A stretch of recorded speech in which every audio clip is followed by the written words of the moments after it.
You're drowning. Everyone can see it, but when someone asks, "Are you okay?"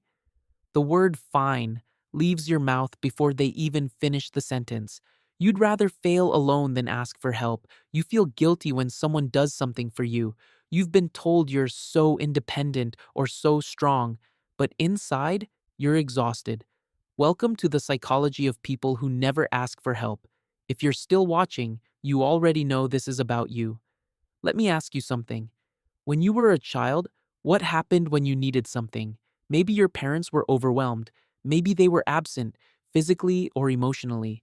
Or maybe you asked for help once, just once, and you were met with irritation, dismissal, or guilt. Can't you see I'm busy? You're so needy. Figure it out yourself. If that sounds familiar, your brain learned one terrible lesson. Asking for help is dangerous. Not physically dangerous, but emotionally dangerous.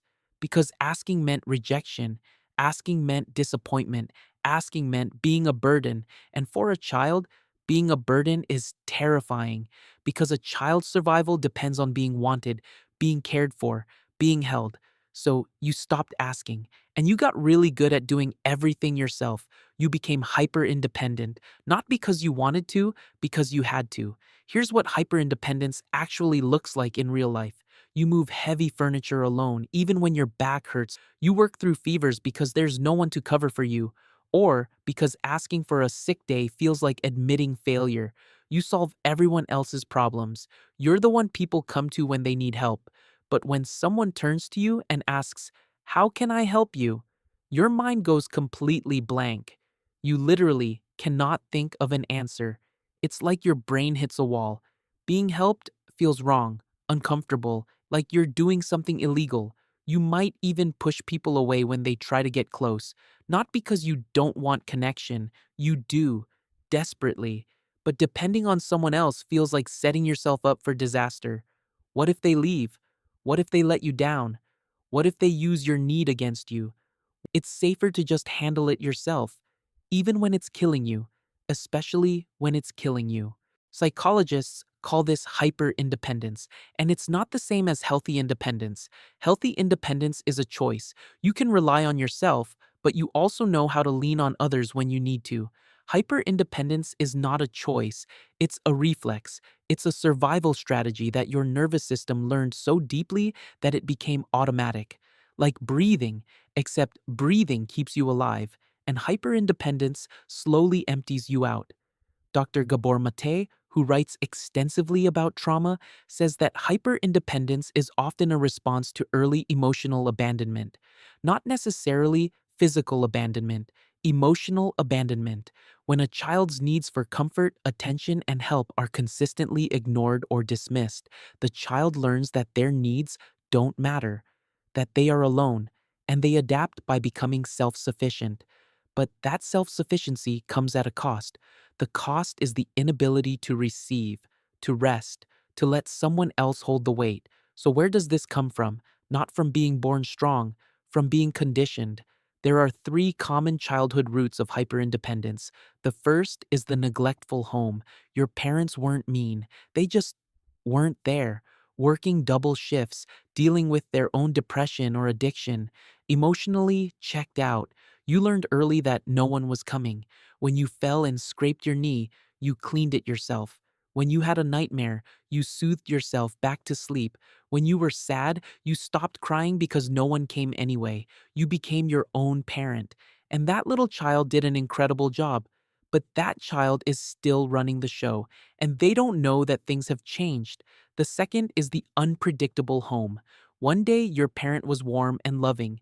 The next day, they were cold, distant, irritable. You never knew which version would appear. Asking for help became a gamble. Sometimes you'd get support, a hug, a kind word, help with homework. Sometimes you'd get screamed at, ignored, or punished for bothering them. So you stopped gambling. You learned that the only person you can count on is yourself, because yourself never yells at you. Yourself never leaves. The third is the guilt based home. Every time you asked for something, a ride to a friend's house, money for a school trip, help with a project, you heard the same refrains. After everything I do for you, You're so demanding. You're so selfish. Other children don't act like this. You learned that your needs are a burden, that asking makes you bad, that wanting help means you're ungrateful. So you stopped asking, and you started overfunctioning. You tried to be so good, so helpful, so undemanding that no one could ever call you a burden again. But the problem is, you never stopped. You're still trying to prove that you're not a problem. Here's the painful twist. That hyper independence that helped you survive childhood, it's now running your life, and it's running you into the ground. You take on too much at work because you can't say no. You burn out, recover just enough to function, and burn out again. You get resentful because no one helps you. But you never asked. You collapse behind closed doors, cry in the shower, lie on the floor of your apartment, and then you put on a brave face and go back out into the world. Your body is exhausted. Your nervous system never learned that it's safe to receive, that it's safe to rest, that it's safe to be the one who needs help for once. And here's what nobody tells you. Hyper-independence isn't strength. It's a trauma response. It's a child survival strategy that got frozen in time. You're not just independent. You're someone who learned through repeated painful experience that relying on others once meant danger, and your brain is still running that old software, even though the threat is gone or changed, but your nervous system didn't get the memo. The cruel reality is that society rewards this. We praise people who don't need anyone. We call them strong, capable, resilient, but nobody asks what it costs them to become that way. Nobody asks about the exhaustion behind the independence. Nobody says, hey, you've been carrying everything alone for years. Are you okay? They just say, you're so strong and move on, and you let them. Because admitting that you're not okay feels like failure. Like all that strength was fake. Like you've been lying to everyone, including yourself. So, what do you do with this? How do you heal from something you're not even sure counts as a problem? Because hyper independence works. You get things done. You survive. But surviving isn't living. First, you have to acknowledge that this isn't a personality trait. It's not just who you are. It's a protection mechanism. Your brain built it to keep you safe, and it worked. It kept you alive in an environment where asking for help was dangerous. But you're not that child anymore. You're an adult now. The threat is gone or changed, but your nervous system didn't get the memo. And the first step is simply to say, oh, this is not who I am. This is what I learned.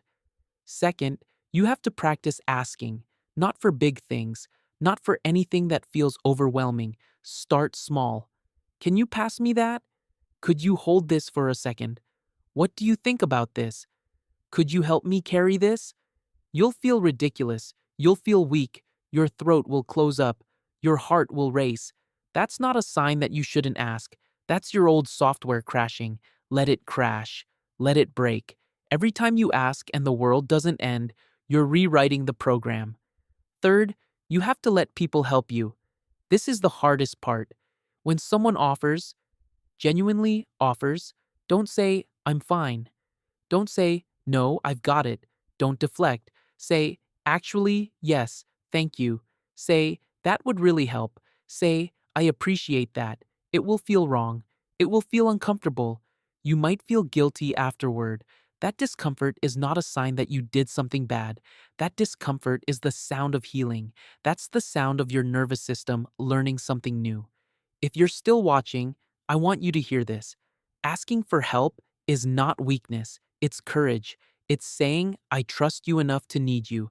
It's letting someone else hold the weight for a while. It's giving someone the gift of being there for you. And you deserve that. You've been carrying everything alone for so long. You deserve to rest. You deserve to be held. You deserve to be the one who receives for once. That child who learned to survive by depending on no one, they did an incredible job. They were resourceful and strong and brave beyond measure. They kept you alive. But they can rest now. You don't have to prove that you can do it all by yourself anymore.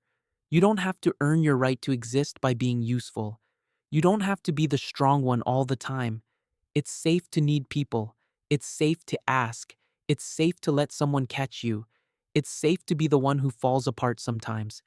It's safe to receive without earning it first. You've been holding on so tight for so long.